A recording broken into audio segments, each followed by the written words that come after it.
You're listening to Bridget Masinga on SAfm. It is the Full Circle on SAfm, and we're catching up with Harry Welby-Cooke. And Harry is the Master Licensee for ActionCOACH South Africa, and also the President of Commensa Coaches and Mentors Association of South Africa.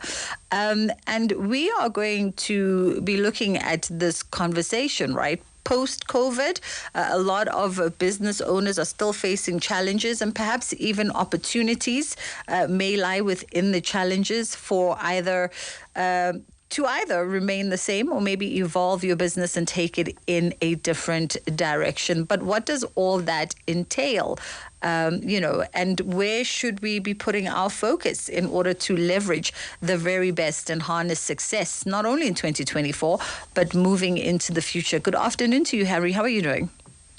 Good afternoon, Bridget. Very well, and you? I'm fantastic, thank you. When we talk about how do we continue to build sustainable and generational businesses, it's kind of a tricky conversation to be held given the background and the context in which a lot of South African businesses and business owners are operating under right now.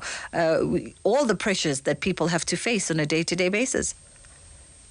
Absolutely. Just listening to your intro about the conversation that's going to flow later, being bullied at work. I think entrepreneurs and business owners are bullied every day. Bullied by SARS, interest rates, low growth, corruption, you name it. And I think it is a really difficult environment to almost stay sane. I think it's fascinating that most people had a tough 2023. And by the end of it, we were done with it. We were overwhelmed, we were tired, we were exhausted. And some had the privilege of taking a 3-week break. And miraculously, we think 2024 is going to be better.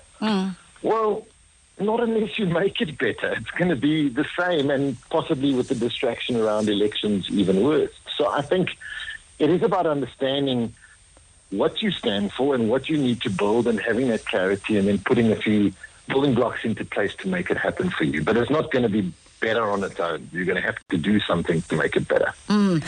Clarity, that's a word that I think a lot of us understand, but when you're trying to find your way out of a fog sometimes, and from a business sense, trying to figure out where to next or find solutions for your business, it can be hard to get to the point of clarity, to see through the fog. It can. And I think it's not easy to take that step back, but I think what people forget is that business is a chosen vehicle, and sometimes that choice is made for you, I get that, but it's a chosen vehicle that should support you as the business owner. So if you're lacking that fog, and that you got that fog and you're lacking that clarity, go and understand, what is it that you want to build? Why did you start it in the first place? How do you get this vehicle to serve you? And your personal goals, dreams, aspirations should dictate the type of business you build. So that's maybe the first step, is get the clarity around what's in it for me? What am I trying to build as an individual with this? Then once you've got that, or you maybe reunite with that flame or that excitement, there are really only 2 challenges in business. And if you fix them, you fix everything. But it's probably the 2 things that we lack the most skill in, or that we prioritize the least amount of time in, and often where we abdicate responsibility to other people. So the first one is finance. Finance is something that the accounting teachers confuse us about debits and credits in high school, and we leave that to the accountants. No, I'm not talking about the accounting. I'm talking about finance. Money is the scorekeeper for business. So you have to start with your budget. I'm building a business, and the business must serve me and my constituents and all the role players. What does it need to do? And not start with what I did last year. But start with a budget. What's the expenses? How do I budget for profit? How do I budget to pay myself what I'm worth? And then understand, okay, what is it that I need to build into the top end to fund all of this? So I think that's the first place to start.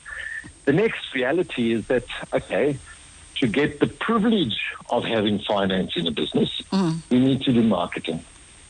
And I think A lot of people say to me, I'm not really good at sales. I'm not a salesperson.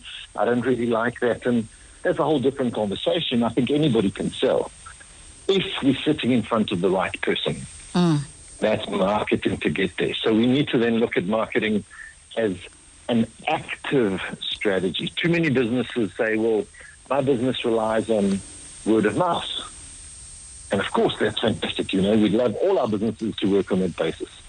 And my retort to that is, well, what do you physically do to get word of mouth? And the answer then often is, well, nothing.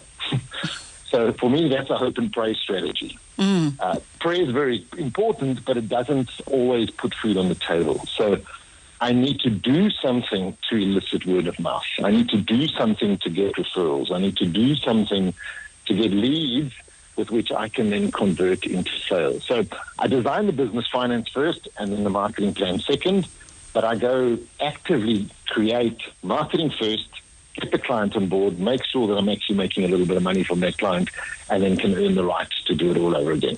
And ironically, when business struggle, these are the first two places. Marketing, number one. If anybody's listening who's a marketer or has friends in marketing is always the first thing to get chucked out the window in order for businesses to tighten their belts. And I guess how ironic is that? And here you are saying you can't hope and pray, which is, I think, in essence, a lot of what a lot of people do. Let me bury my head in the sand and hope and pray.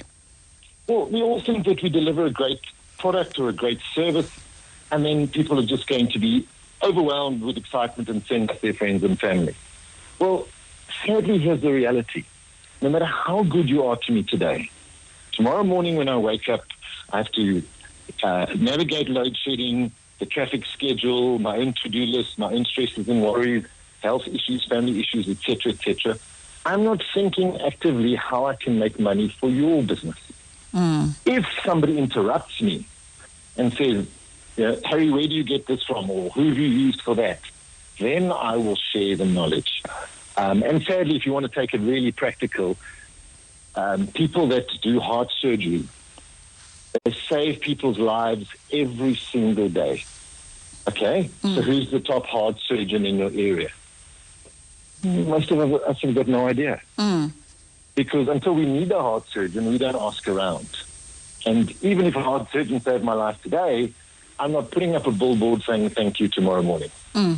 So marketing is something that we ignore, and we think people will just come to us if we do a great service or if we deliver the product on time and efficiently and all this. No, that has changed forever. And marketing is a lot more comprehensive than just Facebook or social media or advertising. It's a comprehensive strategy that one needs to focus on. Absolutely.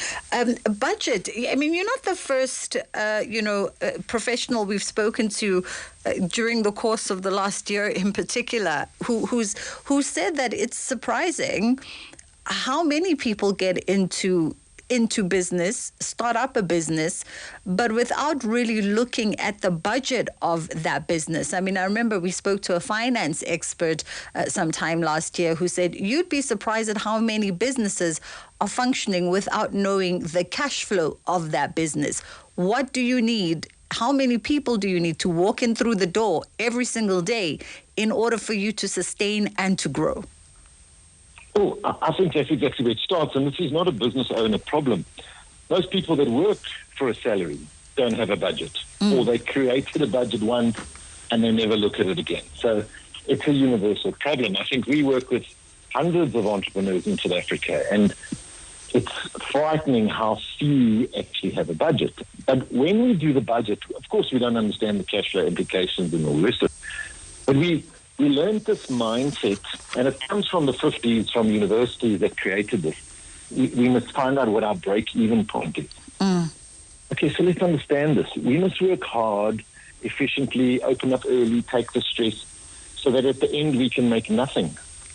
That's effectively what break-even is. I do all the work so that I can make nothing.